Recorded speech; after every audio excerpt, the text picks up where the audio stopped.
Hello, everybody. Welcome to What the Flick, Girls, Season 3, Episode 5?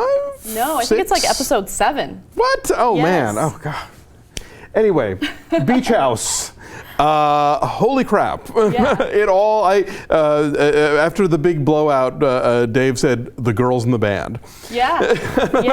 I thought that was an excellent episode. I really enjoyed it. And for the first time ever, I can say that Shoshanna did not get on my nerves. There were some uncharacteristic moments that she experienced that I really appreciated, and then there were very characteristic moments of Marnie that I also appreciated. But it is what it is. It's funny because the big throwdown. Shoshanna gets drunk and basically tells them all they're the most horrible, self-centered people on earth, and they treat her terribly. And all those things are true. But at the same time, I thought, Shosh, that's a rock I would not throw in your particular glass house. Like, I don't know that the stuff that she accuses them of, she's necessarily innocent of herself. Right, exactly. So I feel like there was a little bit of irony there. But at the same time, Hannah was quick to mention that Sosh is one of the most underwhelming, unintelligent people that she's ever encountered, which was a hilarious moment. But at the same time, as you're watching this train wreck, you feel a little uncomfortable because you're wondering whether someone is going to explode. Right. But they very eloquently state how much they despise one another, and then they move on. Yeah, I know. This is a show about friends, but this is also, I think, a show about how the people that you go to college with, you're not done yet. You're still evolving. You're still becoming an adult, and it may well be that those dear friends are not going to be there for the rest of the journey. Exactly. And sometimes there's that awkward moment of kind of figuring that stuff out. So they all go to the Hamptons adjacent.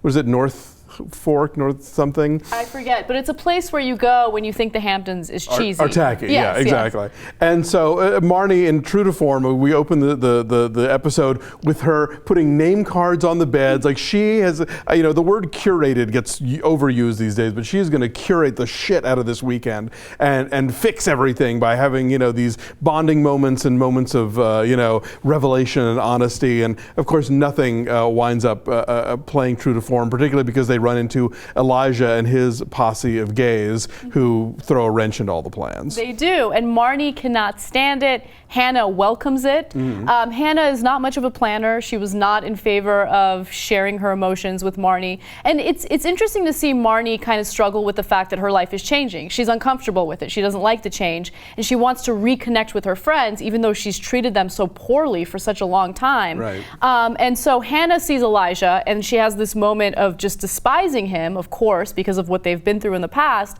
But at the same time, she sees him as like a savior of the weekend. So she, invites him. Marnie despises it. But, I think that made the storyline much more interesting because I can't think of anything more boring than four girls sitting around a dinner table discussing their emotions. I was always reminded of that. There's that great scene in the movie Metropolitan where they're all I can't remember if they're on drugs or they're just drunk or whatever, and somebody's talking about that they have to play this game where you tell the absolute truth, and a couple people were saying that's a terrible idea. It really you is. Never want to tell people. There's a reason we don't go around telling each other the absolute truth about everything, and so it's always kind of dramatically interesting. Boy, people, if you do not like watching Lena Dunham's naked flesh, this was not the episode for you. She wears a very skimpy green bikini for almost the entire episode and does not give one fuck. Yeah, this is going to be a little graphic, I apologize, but the entire time I was kind of concerned about her getting a yeast infection because she's like in the pool, she doesn't change her bikini. I'm like, girl, you got to get rid of the moisture down there, okay? You're gonna get sick. No, bathing suits just when you're traveling and you leave it on all day, after a while you're like, my thighs, and So I was a little concerned about that myself. Maybe not that specifically, but yes, totally worried about that. So this was just this perfectly kind of captured so many things. Again, we're back to a credited script by Lena Dunham, by Judd Apatow, and by Jenny Connor. And I like how far they took the four of them kind of, laying it all out and the airing of the grievances, as they say during Festivus. But then at the end, kind of suggesting that they have their shared history may yet kind of come to the rescue and not completely blow them apart. I got the sense that blow up that they experienced was therapeutic. Yeah, cathartic for sure. Yeah, definitely. I think that they'll probably work through it, but at the same time, there are certain issues that I don't think will ever get hashed out between them because they're so set in their ways in some senses, right? Like Marnie, for instance, I think is the most self-absorbed out of all of them. Of course, they're all narcissistic, but for Marnie, I mean, if you don't play by her script, you're done. She just will blow up on you. She can't handle it. And I feel like she's so freaking fragile. You want to like shake her, but at the same time, I love the closing scene where they do a little dance together. Throughout the episode, they learn a dance routine and, they're like doing it together. They're in sync. And I like it. I like that it shows that they have something still connecting them, even though they're so unbelievably awkward and narcissistic. Right. Yeah. I mean, that ending is so great because they are no one speaking to one another,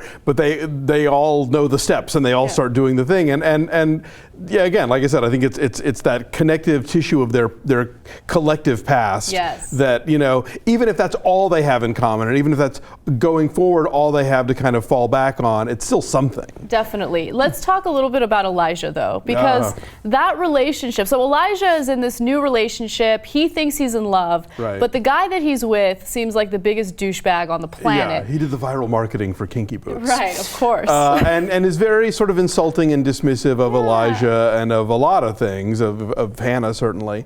And then, so Elijah sort of gets drunk enough to say, I love you, and immediately gets shot down with you think this is something that it isn't, and then just backpedals as fast as he can. Like, no, it's fine. He starts making out with him. You, Yeah, I know, it was such an awkward, uncomfortable scene to watch, but again, there are those little bits and pieces in that show that I feel are relatable. There are things that are so outlandish, I don't think most people can relate to them. But I mean, everyone's been in a situation at some point where they might have had feelings for someone and it wasn't returned. Right. So that made me feel so bad for him. But at the same time, Elijah's a little bit of a bitch. So, and I mean that in the sense that he can be super rude and yeah, absolutely. I mean, he fits in with the girls, for all the wrong reasons sometimes, I think. So yeah, no, it's interesting, and it's always great to see Andrew Rannells. I'm sure he thought that like the new normal was going to be the longer lasting show maybe than this one, but hey, he's on TV, so that's all that matters. So yeah, an amazing season so far, and we'll be back next week with how many? Do we know how many we have left? Probably 1 or 2? 3 more episodes. Wow. Okay, so winding down. Check back with us, and we'll be talking more girls. Thanks.